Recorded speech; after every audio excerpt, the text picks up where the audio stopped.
Hello there. This is Dr. Kim Paffenroth. I direct the honors program at Iona College, and welcome to our 2021 Honors Writing Awards.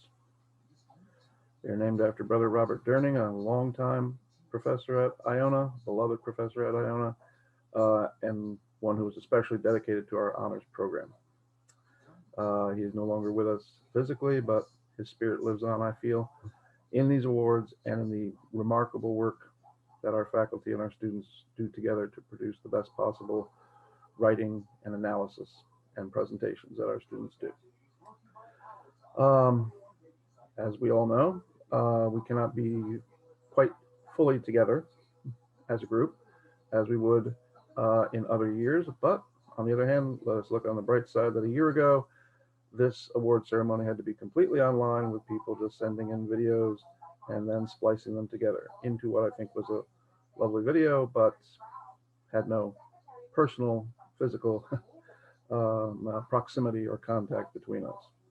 This year, things have opened up enough, and we're seeing, as everyone keeps telling us, seeing the light at the end of the tunnel and starting to come together again as groups.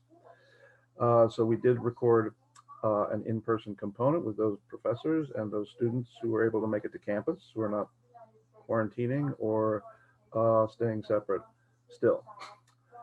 So I'll hand you over to that ceremony in a moment. But first, our president, Dr. Carey, was kind enough to record some opening remarks for us. So I hand you over to Dr. Carey.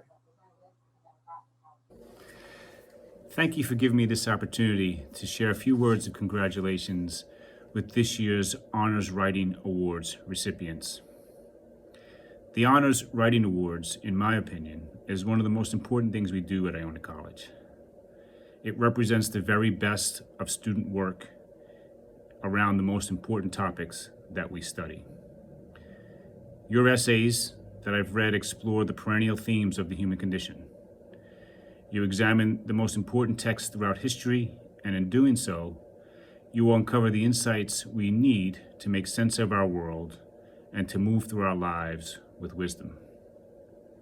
By thinking about works like the Antigone, the Canterbury Tales, the Tragedy of Miriam, the Heart of Darkness, and other texts, you're processing themes that are central to all of our lives. Themes such as loyalty and fidelity, oppression and justice. You are shining examples to your peers of what is possible in a liberal arts education. You've cultivated insights that will help you to navigate life's challenges as you go forward. Congratulations on that. And congratulations to the faculty who've guided you through this journey. Please enjoy your well-earned awards. Have a great day. Thank you, Dr. Carey. So now we have the in-person remarks and presentation, both of the actual physical awards for last year's winners, the 2020 winners, and the actual presents and the presents together of our 2021 winners and professors, again, those who were able to make it onto campus. Welcome to this, our 2021 version of our Honors Writing Awards, the Brother Robert Durning Honors Writing Award. Because of last year, when at this time we were completely remote and only recorded the separate videos and then all sent them in and spliced them together, we were going to start with last year's winners. So these are the 3 awards for last year's winners who did give video acceptance speeches, and that was all recorded last year, but I didn't want them to actually get their awards finally. So if they could just come up and take an award and leave. Take an award and run. But yes, a rousing round of applause. Thank you for making grading so much easier for at least a few seconds. All right, as was mentioned, our freshman winner for Honors 101 is James Ruvatuso. He is at home, so he sent in the following video, and next to that, we will put the video from his professor, Dr. Uma Shankar, who nominated the paper and who was, quite rightly, understandably, proud of it, and we're very happy to have it among our winners this year. Hey, good afternoon. I'm James Rivatuso, and I'm honored to be here today to accept the Brother Robert Durning Writing Award for Honors Seminar 101. For me, writing involves pain and pleasure, and I've kept journals ever since grade school. So it's a privilege to be presented with such a prize. I'd like to thank Dr. Beckwith and Dr. Yu for nominating my essay on Antigone. Throughout the semester, your lectures and conversations were inspiring and enlightening. I also want to thank Dr. Pfaffenroth and those in the honors program who read and chose my paper. It was awesome to receive this recognition on New Year's Day. 2021 definitely started off on a positive note. And also, I'd like to congratulate the other recipients for their accomplishments. One of the most valuable aspects of literature is how it makes me think outside the box. When I was in high school, one of my assignments was to write, direct, and perform a modern-day version of Othello. At first, I let out a gigantic sigh, because I was very confused on how that could even be possible. Not only did I have to reimagine Othello, but the cast had to take part in some kind of make-believe reality TV reunion special. That's a mouthful. Once we wrapped our heads around the task, however, my classmates and I adjusted our mindset and produced a hilarious play. Each person connected his role to relevant issues such as gender, class, inequality, deceit, and race relations. Likewise, I realized that the themes in Antigone are just as applicable today as they were in ancient Greece.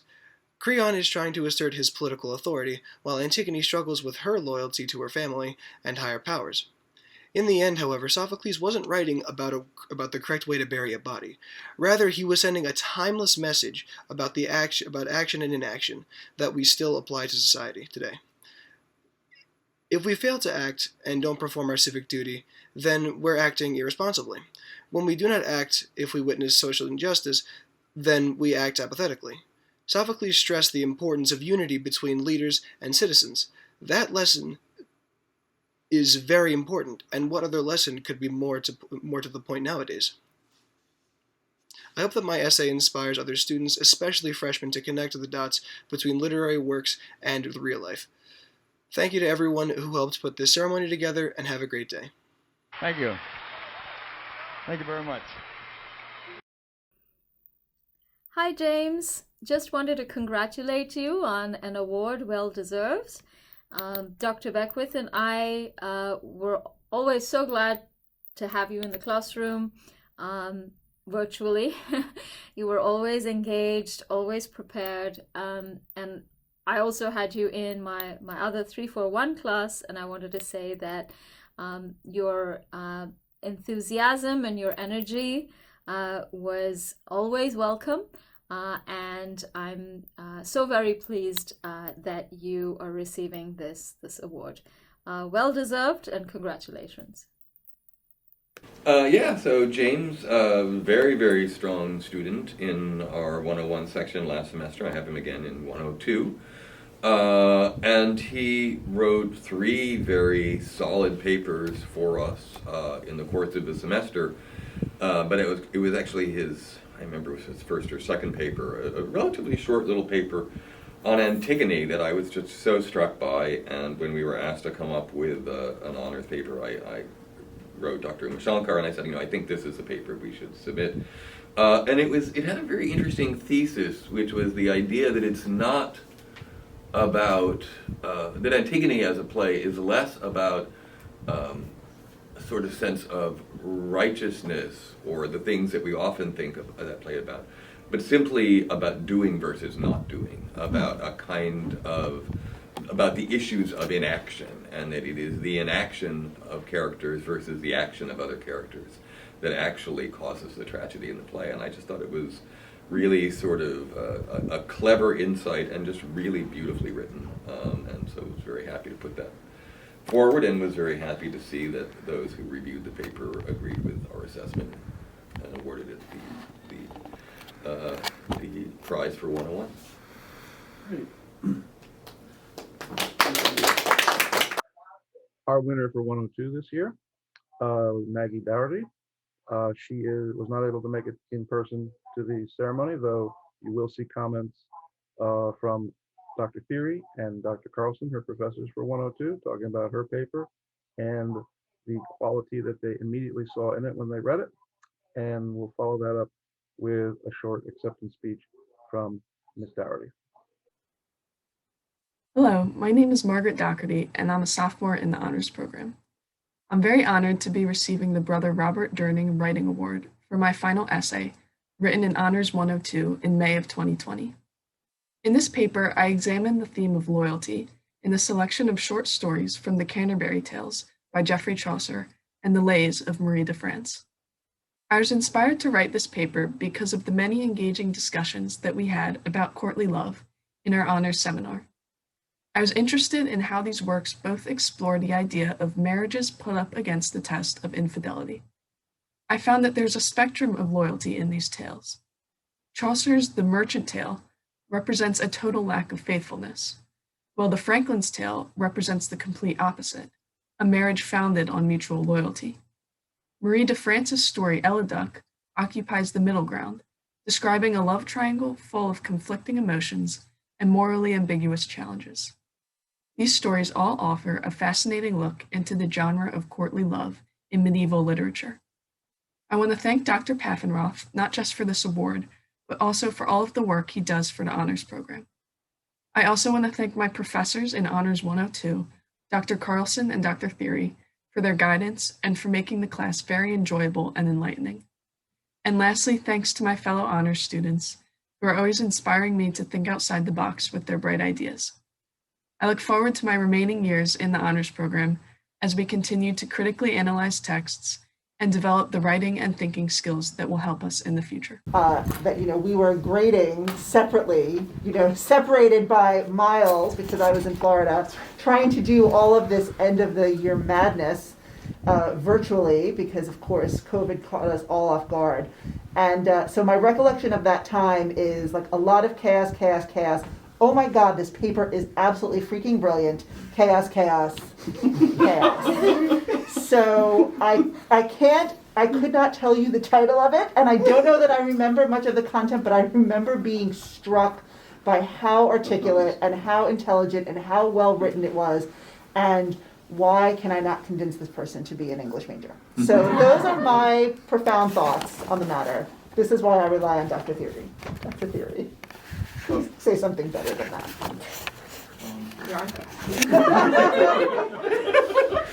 No pressure.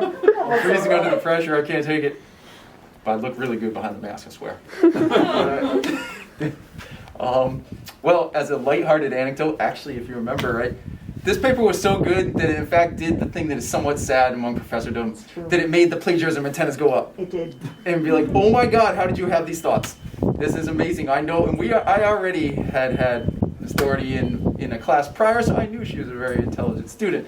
But it was insightful and so maturely done that we had to, in fact, talk with Miss Doherty and talk with her about, where did you come up with these ideas, these inspiration? Particularly because a different tale had been used from Chaucer's Canterbury Tales. And so that usually, all right, wait, this wasn't assigned. Why are you diving, pardon me, Marie de France, if I remember right, part as well. Yes, I'm like, don't remember it. And so why, anytime unassigned texts come in, the antennae go up of why are you talking about an unassigned text. But once she discussed why it inspired her and what it was very clear she had some very interesting thoughts about her work. It became plain as day that, all right, this is awesome. This is, in fact, an entirely original, mature, well-done essay. And they're always such a delight to read. They're such a treat. Because very often you're working through essays, and even if it's a solid one, there's these issues that you're trying to write in the margins and give good constructive feedback, and then you hit that wonderful essay that you just read it and you enjoy it and it inspires you. And so always refreshing, to say the least, and certainly was once again. Enough said. Okay, awesome. For 201s this year, Gianna Kokovinas won for her paper that she submitted to Dr. Suen and Dr. Moretti's 201 section. Ms. Kokovinas was able to join us in person, so we'll have her remarks, and Dr. Suen and Dr. Moretti will have sent in a video that we now present you with. The title of mine was Feminism and the Patriarchy, and that was with Dr. Suen and Dr. Moretti in Honors 201. So. That's it. Hi, I'm Dr. TJ Moretti, and I want to congratulate Gianna Kokovinis for receiving the Brother Durning Writing Award for Honors 201. Dr. Allison Suin and I encourage honors students to read early modern texts in light of current cultural and social issues in Honors 201. From Thomas More's Utopia and Machiavelli's Prince to Descartes' Method and Equiano's interesting narrative, students consider key readings within their historical contexts and then apply those readings to deepen their understanding of today's most pressing concerns. Gianna's essay does exactly that, with poise, clarity, voice, and purpose. Her essay, Female Empowerment in the Patriarchy, centers on the ways that two texts, Elizabeth Carey's The Tragedy of Miriam and Sor Juana's response to the most illustrious poetess, Sor Filotea de la Cruz, represent female agency in a patriarchal society. Gender equality and the Me Too movement lie under the surface of this historically framed essay. When investigating Carey's closet drama, Gianna pays close attention to central female characters like Miriam's driven and self-independent sister-in-law, Salome. On the surface, Salome seems a villain who plots against Miriam's life and sets her husband against her lover. However, Gianna deftly calls attention to the patriarchal pressures that force Salome's hand. Gianna's argument that the only way for a woman to have agency in a patriarchal system that prevents women from divorcing their husbands, from ruling their household, and from ruling a realm is to act as Salome does. Gianna's is a provocative discovery precisely because it roots Salome's actions within the social problems that are meant to limit her role as a woman. She also emphasizes the hypocrisy within the play and even among readers who judge Salome, especially given the number of male characters who also try to manipulate others for self-serving ends. The double standard that Gianna unveils in this play is also one that she claims Sor Juana directly refutes. A nun in Mexico whose brilliance made her male superiors suspicious and even indignant, Sor Juana defends her life of the mind with rhetorical savvy. Sor Juana's major claims that, quote, and this is Gianna's quote, women need access to a proper education in order to understand and access God's word in the same way that men would be able to, otherwise they are reduced to hearing only a man's interpretation. Another of her claims, that roles typically derided and scoffed by men, like cooking, a duty apparently ascribed to women in Sor Juana's society, actually deepen the women's scientific prowess in ways that challenge even the foundational theories of ancient Greek philosophy, a quote that Gianna finds in Sor Juana's text, had Aristotle prepared victuals, he would have written more. By putting Sor Juana in conversation with Elizabeth Carey in this essay, Gianna reinforced for me the creative and courageous ways that women persist in patriarchal societies. Gianna looks to Sor Juana and Carey Salome as, quote, pioneers who were, quote, willing to take the first step into a more inclusive, progressive society, and who encourage other women to do the same, end quote. Gianna suggests how their struggle for equality is not over today, and her essay bears witness to the ways that old texts can deepen our commitment against today's struggles. I'm simply delighted to know that Gianna has won the Brother Durning Award for an essay that emphasizes the importance of the humanities to strengthen our resolve and deepen our engagement with the issues that face us today. Congratulations, Gianna. All right, finally, for 202, a two-time winner, which we have not had recently, but we're happy when we're happy when we do, though we're also happy to spread the awards around. Mr. Muscio won both in 2020 and 2021 for remarkably detailed and elegant papers that he wrote on very difficult topics. For 202, he wrote for Dr. Hughes and Dr. Cleary. They have sent in a video. You will have seen Mr. Muscio on our in-person part of our ceremony. Okay, my name is Rob Musial. My essay was called Dehumanization and Guilt. It was about Primo Levi's The Drowned and the Saved, Mary Shelley's Frankenstein, and Joseph Conrad's Heart of Darkness. My professors were Dr. Hughes and Dr. Cleary. It was for Honors 202. And I will say, in anticipation of this event, I wrote a speech that kind of became where I was sort of writing another essay. It was several pages, and I don't know if I necessarily need to read that. But I just want to say thank you to Dr. Cleary and Dr. Hughes for nominating me. Thank you to Dr. Paffenroth, and thank you to everybody who helped make this event possible. Thank you.